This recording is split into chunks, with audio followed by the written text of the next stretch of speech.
Liverpool did it again. They just beat champions. They make a habit of beating champions.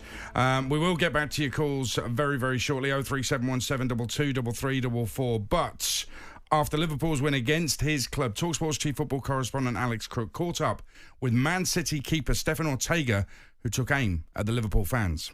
In some ways, you need to create a bit of a siege mentality now because you're on this run. The Liverpool fans were goading your manager, singing you're getting sacked in the morning. Can you use all that to sort of motivate yourselves to prove people wrong? Probably someone told me before this area it's probably not the best part in UK. I think the manager reacted really well. And I think we showed in the past what we won. So yeah. Not being funny, there's parts of Manchester that aren't great. Why is he talking about that area not being the best in the... what's that about? He shouldn't have said that, right? Absolutely not. But it's the frustration, the anger, the pressure of... and then saying something stupid like that. And he'll regret that. And he's going to regret it quite soon because he'll be getting a few texts and a few messages, I'm sure, onto his mobile phone from the hierarchy at his football club. But, we can't hold him to court over that. It's a stupid error to say. And, it just goes to show you the depth of pressure that is on you as a Premier League player, Premier League manager. Pep coming out doing the six signal and all that, it's all part of the process.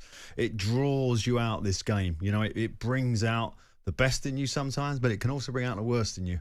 You've just pointed out it was Jose did it before, wasn't it? He did the three things. He did it at Liverpool, ironically, at Anfield, at the same end that Pep did it. Amazing. Amazing.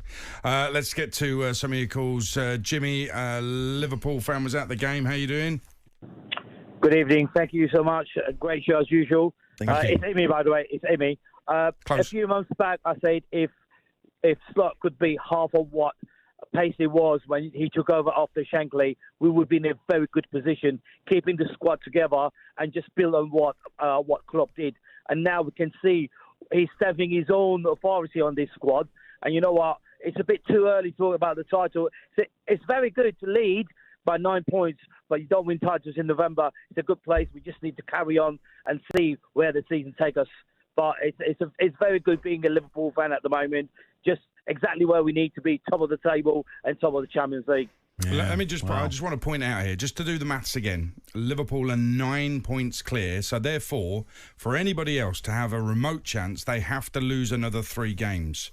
And with more than a third of the season gone, they've lost only 1. Okay? So there's still some way to go, but they've got to lose 3 games. And another team has got to win every game to catch them if they lose 3 games. Let me just jump in, right?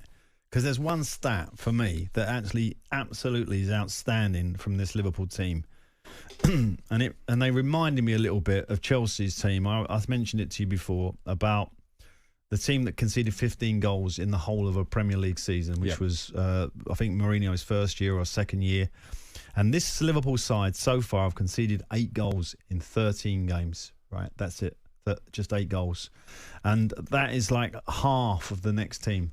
That just goes to show you that for all that attacking quality that we keep talking about, the Diaz, the Nunez, and all the options that he has, Jota coming back, and Salah and everybody else, they've only conceded 8 goals. And this is what's telling me that this is definitely a potential Champions League winning team, let alone Premier League winning team, right? They are the best team right now as we stand. But the old pro, as Jermaine is telling you, let's get through December, let's get to January, and then look at the figures. I hear you. I do hear you on that. And the jeopardy over the Christmas period could cause anybody problems. But you're right, the top 3 teams have all scored 26. Liverpool have conceded 8. Arsenal and Chelsea have conceded 14. That is a huge difference. Sonny's a Liverpool fan who was at the game. How you doing, Sonny? Hi, guys. How you doing? Yeah, good, Sonny. Just wanted to say, driving back from the game, and I thought the Reds were sensational today. Obviously, there was a lot of hype around the game today where could Liverpool do it? Could we not do it? Is Pep going to claw us back? But no, we've proved everyone wrong again. Liverpool do and prove the doubters wrong again. I thought Cody Gakpo was sensational, especially the tackle that he done when Haaland had the ball. Thought Van Dijk was winning every single ball as well in the box. And also, Mo Salah, the Egyptian king, FSG need to give him the contract. Give him the contract.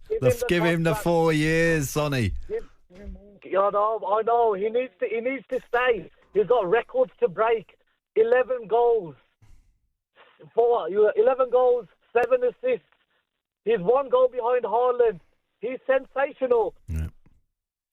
Well, he is sensational, but there's an element of that conversation I want to pick up on. That's Erling Haaland, who today, did he contribute in any way really positively to the Man City performance? There's a number of players you could look at, but we're talking about a stellar player here. But there was literally nothing from him. I've seen him have games where he's been less involved and actually get hat-trick. So, that is just not a part of his game. He's not like, one of these players who runs back and throws a defending tackle like Nunes today. He comes off the bench, he slams into a challenge, he's getting the crowd up, then he clears with a header, then he runs 50 yards up the pitch to close the centre half down. Haaland's never going to be that player. He's not that type. So I wouldn't put any doubt on him today. I thought he was okay. He was average today for him. But the rest of the team, by far and away, well short of the standards that they have set. No one else has set. Let's start talking about Man City standards here. This is a Man City team playing below the standards that they themselves have set. Nothing to do with Liverpool. So that's where they have to look at themselves, start looking at their numbers. As individuals, their running stats, their passing stats, their contribution. What did they do in the dressing room? What did they contribute when the tie was going against them today? That's what the individual players have got to do at Man City. This is more about them than Pep, in my opinion. I'll speak to a City fan. Mark is with us on the final word. You're through, Mark. What do you want to say? Hi, lads. Hi, Mark. I think basically today is just an extension of what's been going on there. Apart from the Chelsea game this season, they've been bang average. They've scrambled their way through wins. But I think it's a combination. The senior players look gassed, and the young players are struggling because they're looking for someone to sort of guide them. And I don't think the recruitment, Savio, Doku, they're not quite up to it yet. They've only just come in and they're not ready to jump in and take over players like Mahrez, Alvarez, another one who shouldn't have been able to leave. Yeah. There was, Alvarez leaving, Mahrez, Laporte, Cancelo, all these type of players. They've been replaced, but not to the same levels, in my opinion. So it's just a combination. I think the senior players look absolutely gassed and they look as if they're struggling big time, but at the same time, they're still making mistakes. When you talk about being gas, Mark, and we all know, and Rodri brought it to the surface, a Man City player, ironically, about the length of games that the big national players are playing, and yet we got the World Club Championship just been agreed again about this new format. So we got, although you're talking about gassed in November, they've got like another 7 months yet of like top level football to come. Think you're right, but I think it's stretching the squad in that. Yeah, everybody has injuries, but City have had injuries to some very key players. Diaz, Stones, Rodri, De Bruyne have been out, and that's going to hurt any team. The other little element, and this is just my theory, okay? Oh, yeah, this is your theory. This is my theory on City, okay, and why it's. 7 without a win is unheard of. So this is why it's happened. This is my view. Yes, there's a little things contributing like injuries, etc., but City players' heads dropped when they heard Pep was staying on for another 2 years. Now, hear me out here, okay? Hear me out. Don't laugh. Hang on. Think about this. Can someone get me a cup of tea? Alan, take yourself back to being a player. Okay, think about you as a player. They don't hate him. Obviously, they love the football. They love the trophies, etc. The intensity of Pep Guardiola as a person. Okay, imagine what he's like working with day in, day out, the demands he makes on you when you're 3-0 up and he's barking at you because you did something wrong on the pitch. It's tough to deal with.